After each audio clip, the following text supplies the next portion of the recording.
Now, here's your Pentagon Channel report.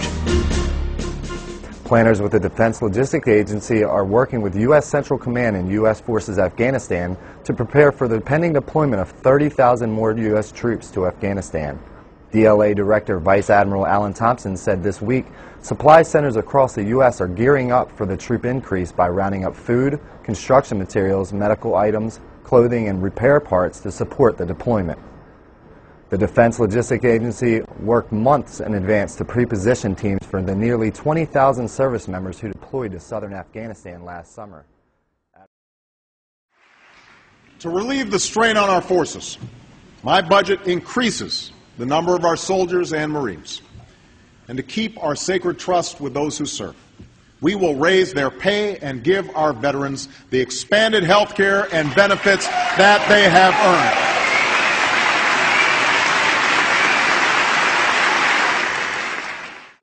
Obama is a radical communist, and I think it's becoming clear. That's what I told people in Illinois, and now everybody realizes it's true. He is going to destroy this country, and we're either going to stop him or the United States of America is going to cease to exist. Winning, the idea was to bear a true witness. The man is an abomination. He is someone who has actually advocated infanticide, that when babies are the target of abortion, if they happen to escape the abortionist's intention and are born alive, he actually supported the idea that those babies should be set aside to die. That is a man with such a seared conscience, I can't even understand why anybody in their right mind would consider him worthy of political support. When President Obama is President of the United States, how does he not play a role? That's another question. Is he President of the United States? According to the Constitution, in order to be eligible for President, you have to be a natural-born citizen. He has refused to provide proof that he is, in fact, a natural-born citizen. And his Kenyan relations say that he was born in Nairobi at a time when his mother was too young to transmit U.S. citizenship. So I'm not even sure he's President of the United States. No, that's not a laughing matter. Neither are many of our military people now who are going to court to ask the question, do we have to obey a man who is not qualified under the Constitution? Then this was not an act of America wanting to expand its influence, of us wanting to meddle in somebody else's business. We were attacked viciously on 9/11. Thousands of our fellow countrymen and women were killed.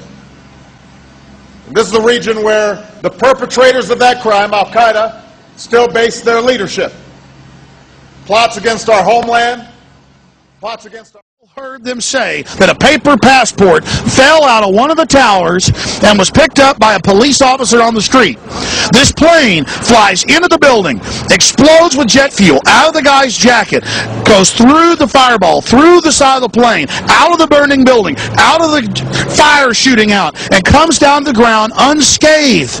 But something happened. For 6 months they reported they had this passport. Boy, we've got it, we've got the proof. And then the guy stood up and was alive in the Middle East, and they pulled it and said, oh, that was a mistake. He wasn't a hijacker, and the story just disappeared. So what about the hijackers? It's the funniest thing, but at least 9 of them are still alive. Walid al-Shari is a Saudi Airlines pilot in Casablanca, Morocco. Wael M. al-Shari is alive and well. Abdulaziz al-Amari is a Saudi Airlines pilot living in Saudi Arabia. Mohand al-Shari is alive in Saudi Arabia. Khalid al-Madar is a computer programmer in Mecca. Salam al-Hamzi works at a chemical plant in Yanbo, Saudi Arabia. Saeed al-Ghamdi is training to be a pilot in Tunis. Ahmed al-Nami is an administrative supervisor for Saudi Airlines. And last but not least, Mohammed Atta's father claimed to receive a phone call from his son on September 12th.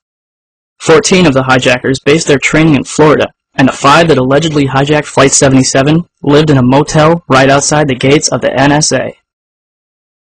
Cutting combat soldiers' pay by 33% and assistance to their families by 60%. He opposed giving veterans $1 billion more in health care benefits, and he supported closing veteran hospitals. He tried to double the prescription drug costs for veterans and opposed full benefits for part-time reservists.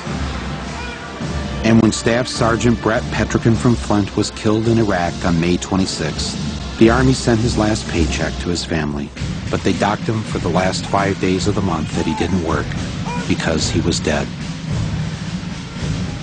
They say they're not going to leave any veteran behind, but they're leaving all kinds of veterans behind. To say that we're forgotten, no, but I know we're not forgotten, but missed, yes. Yes, you know, there's a lot of soldiers that have been missed. You know, they've been skipped over, that didn't get the proper coverage that they deserve. They have the death toll, but they're not showing the amount of people that's being injured or being amputated because of the injuries, you know. Like, I still feel like I have hands. Yeah. And the pain is like my hands are being crushed in a vice. But they do a lot to help it, and they take a lot of the edge off of it, and it makes it a lot more tolerable. And we must stop the terror. I call upon all nations to do everything they can to stop these terrorist killers. Thank you. Now watch this drive. The government would not allow any cameras to show the coffins coming home. That kind of story is a downer, especially when you're getting ready for a party on a boat. Look at what's happened to me. I can't believe it myself.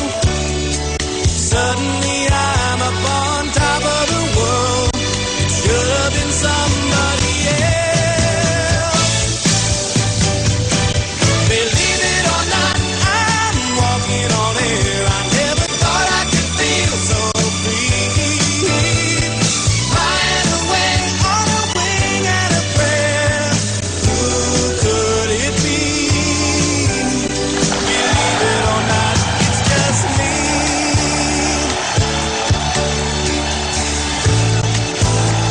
My fellow Americans, major combat operations in Iraq have ended.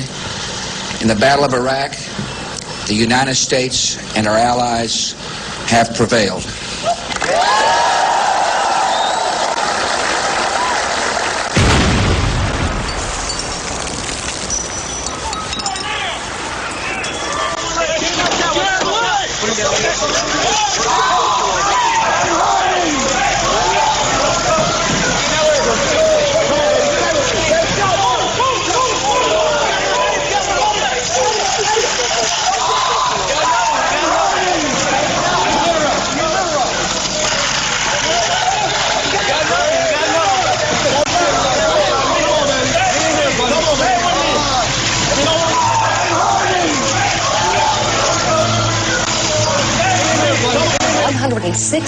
The number of troops killed by hostile fire. 244 U.S. 384 U.S. troops have lost their lives. Officers and sailors of the USS Abraham Lincoln, my fellow Americans, major combat operations in Iraq have ended. In the Battle of Iraq, the United States and our allies have prevailed. His approval ratings in the polls began to sink. He was already beginning to look like a lame duck president. With everything going wrong, he did what any of us would do. He went on vacation. The reason we went into Iraq at the time was we thought he had weapons of mass destruction. It turns out he didn't, but he had the capacity to make weapons of mass destruction. But I also talked about nuclear weapon, active chemical munitions bunkers. He's got them. He's got them. He's got them. Huh. That's weird, because that's not what Bush's people said when he first took office. He has not developed any significant capability with respect to weapons of mass destruction. He is unable to project conventional power against his neighbors. We are able to keep arms from him. His military forces have not been rebuilt. What did Iraq have to do with what? The attack on the World Trade Center. Nothing. There is a tie between Iraq and what happened on 9/11. On this question of the Iraq-Al-Qaeda relationship, when asked about the connection between Iraq and 9/11, the Commission has this to say. We have found no relationship whatever between Iraq and the attack on 9/11. That just doesn't exist. I've always been amazed that the very people forced to live in the worst parts of town, go to the worst schools, and who have it the hardest, are always the first to step up to defend that very system. They serve so that we don't have to. They offer to give up their lives so that we can be free. It is, remarkably, their gift to us. And all they ask for in return is that we never send them into harm's way unless it's absolutely necessary. Will they ever trust us again? He had used weapons.